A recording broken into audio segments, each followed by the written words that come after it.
समाज में यूनिटी की बहुत अहमियत है। एक होकर रहो। अल्लाह ने भी इसमें जोर दिया, अहले बैत में भी इसकी अहमियत को समझाया है। अक्सर लोग मुझसे ही पूछते हैं कि आप इतनी कोशिश करते हैं अमन की, मुसलमानों में ही नहीं आपस में, पर दुनिया के हर इंसानों में मोहब्बत रहे आपस में। और यकीनन मेरे मौला अली इस्लाम की हदीस भी है साफ साफ कि एक मुसलमान दूसरे मुसलमान का मजहबी नाते से भाई है, एक दूसरे का,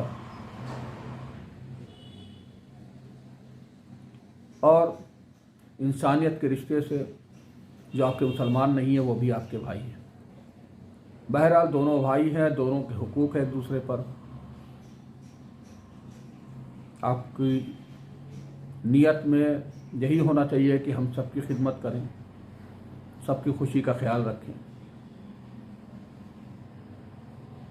और मुसलमानों के बीच में जब कोई पूछता है कि भाई ये 73 फ़िरक़े हैं और क्या क्या चीज़ें हैं और क्यों ऐसा है कि साहब ये एक नहीं हो पाते, तो मेरा सीधा सा जवाब है कि कोई फ़र्क है नहीं।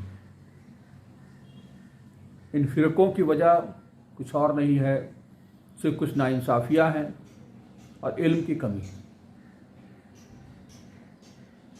मुसलमान को इसीलिए हमें पालने वाले ने सबसे पहले इल्म हासिल करने के लिए कहा। अगर हमारे पास इल्म है तो हम कभी बट नहीं सकते।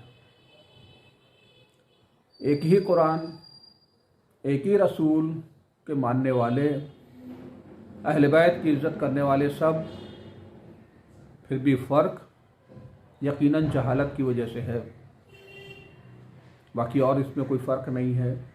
जहाँ तक सवाल है कि थोड़ा फ़र्क, तो इंसान के हर चीज़ में, हर इंसान में फ़र्क होता है। हमारे खान पान में फ़र्क है, तो क्या हम फ़िरके बना लें? मसला मुझे चावल बहुत पसंद है, आपको रोटी बहुत पसंद है। मैं सेब नहीं खाता हूँ, आप आम नहीं खाते हैं, तो क्या झगड़ा करना चाहिए? झगड़े की कोई वजह नहीं है। हर आदमी मुस्कुरा के कहेगा हुजूर अरे ये नहीं तो ये खा लीजिए। मकसद तो पेट भरना है, जिस्म को ताकत मिलनी है। तो ऐसे मुसलमानों का मकसद इबादत खुदा है, अल्लाह की इबादत करना है, तो सब इबादत कर रहे हैं। और हर मुसलमान जन्नत का शौक़ रखता है। तो जब हर मुसलमान इस कोशिश में लगा है कि हम अपने रब, अपने पालने वाले को खुश कर लें, अब अपने इल्म के मुताबिक वो यहाँ से वहाँ तक पहुँचा, नहीं पहुँचा, कहाँ तक वो पहुँच सका, कहाँ तक उसके रिसर्च हो चुका, ये तो वक्त बताएगा। और कहा भी आता है कि अगर कोई शख्स तहकीक कर रहा था, हक़ कहाँ है, इल्म हासिल कर रहा था, और उसका इंतकाल हो गया, चाहे उसका उस वक्त ईमान हक़ पर नहीं था, अक़ीदा हक़ पे नहीं था, तो हक़ पे माना जाएगा, क्योंकि कोशिश कर रहा था, पहुँच न सका। तो अगर इन चीज़ों को नज़र में रखिए तो आपको यकीनन समझ में आएगा कि हम मुसलमानों में कोई फ़र्क नहीं है। ये दुनिया है, जहालतें हैं, हम बट जाते हैं, लगता है कि हम बट जाते हैं। पढ़ा लिखा नहीं बढ़ता, जाहिल बढ़ता है। ख्याल रखिएगा, जाहिल बढ़ता है। कौम से जहालत को हटाइए, इल्म में इजाफा करिए, आप इंशाअल्लाह खुद एक हो जाएंगे। और इस यूनिटी की मिसाल दे देता हूँ। देखिए, ये हम सब जानते हैं कि बड़े बड़े जो पहाड़ होते हैं, इनके ऊपर कोई भी चले, कोई भी कदम रखे, उसके निशान नहीं पड़ते। ऊंचाई पे होने के बावजूद हवाएं आती हैं, थोड़ा बहुत शायद उसमें से कुछ हिला ले, लेकिन उन पहाड़ों की सेहत पे कोई असर नहीं पड़ता, वो वैसे ही खड़े रहते हैं। तो मिसाल उस कौम की है जो यूनाइट है, और उन्हीं पहाड़ों के नीचे दरिया के किनारे आप रेत को देखिए। रेत भी उसी पहाड़ के जर्रे हैं, लेकिन उस रेत के ऊपर कोई भी शख्स चलेगा तो उसके निशान पड़ते हैं। जब हवाएं आंधियां चलती हैं तो जैसे बहती है वैसी रेत कहीं ऊंची हो जाती है, कहीं नीचे हो जाती है। वो हवाओं के रुख पे अपना नक्शा तय करती है, आने जाने के तरीके पे वो अपना नक्शा तय करती है। उसके अंदर तरह तरह के नक्श पैदा होते हैं, जिसने जैसा चाहा वैसा नक्श बना दिया। और कह दूं, किसी ने उस पर अच्छे अल्फाज लिख दिए तो अच्छे अल्फाज ले लिए उसने, बुरे अल्फाज लिख दिए तो बुरे अल्फाज उस रेत ने ले लिए। पहाड़ों पे ये काम नहीं होता। यही मिसाल हमारी है कि हम अगर यूनाइट हैं तो हम पहाड़ की तरह हैं। हम अल्लाह के दीन को बचा सकते हैं। हम पे किसी भी माशरे का कोई असर नहीं होने वाला। न वेस्टर्न कल्चर हम पे हावी होगा, न कोई और कल्चर हम पर हावी होगा, बल्कि हमारा अपना एक कल्चर है, वो सीना तान के खड़ा रहेगा और हम दिखाएंगे कि देखिए ये मुसलमान है। काश ऐसा होता तो हम ये न कह रहते, इस बदनामी का शिकार न होते कि आतंकवाद हम में से। पता चल जाता कि हमारे बीच में कुछ भेड़िए घुसे हैं, वो हम में से नहीं है। क्योंकि हमारे कुरान में तो अल्लाह का हुक्म ही नहीं है कि किसी पे हमला करो, सिर्फ अपने की हिफाजत करो। लेकिन होता क्या है, हमारे ऊपर, हमारे समाज पे वेस्टर्न कल्चर का असर है।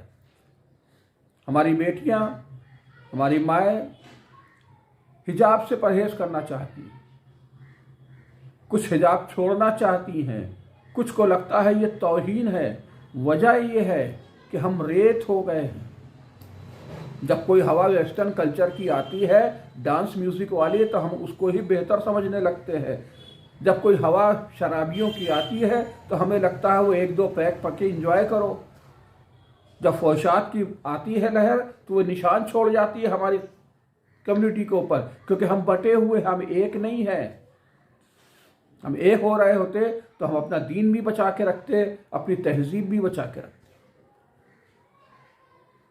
न हमारा दीन बच रहा है, न तहजीब बच रही है, न ज़बान बच रही है। उसकी सिर्फ एक वजह है कि हम एक नहीं। लेकिन अभी भी वक्त है। एक होने के लिए बहुत सी चीज़ें हैं जो आपको एक कर सकती हैं। कुरान पर एक हो जाइए, रसूल पे हो जाइए, तहजीब पर एक हो जाइए, ज़बान पे एक हो जाइए। और ज़बान पे एक होना तो अल्लाह ने हमें सिखाया है। आपको क्या लगता है कि अल्लाह ने कह दिया नमाज पढ़ो, अरबी में ही पढ़ना है, तर्जुमे से सीख लो कि क्या बोल रहे हो, लेकिन पढ़ना अरबी में है? क्यों? सिर्फ इसलिए कि अल्लाह चाहता था कोई एक वक्त ऐसा आए कि सारा मुसलमान सफ में खड़ा होके एक ही किबले को सामने रख के, किबला रुख होकर के एक ही ज़बान में बात करे। अब वो ज़बान होगी अरबी। पूरी दुनिया के अंदर, चीन हो, जापान हो, कोई भी लैंग्वेज का बोलने वाला हो, मुसलमान होगा तो किसी न किसी वक्त वो खड़ा होकर अपने रब से अरबी में बात कर रहा होगा और रुख उसका किबला रुख होगा। ये अल्लाह ने सिर्फ और सिर्फ यूनाइट करने के लिए दिया था। इसलिए कि अल्लाह तो उत्तर में भी है, पश्चिम में भी है, पूरब में भी है, दक्षिण में भी है। अल्लाह हिंदी भी समझता है, अंग्रेज़ी भी समझता है, फारसी भी समझता है। आप किसी भी लैंग्वेज में इबादत कर लेते, किसी रुख पे खड़े हो जाते, खुदा से दूर न होते।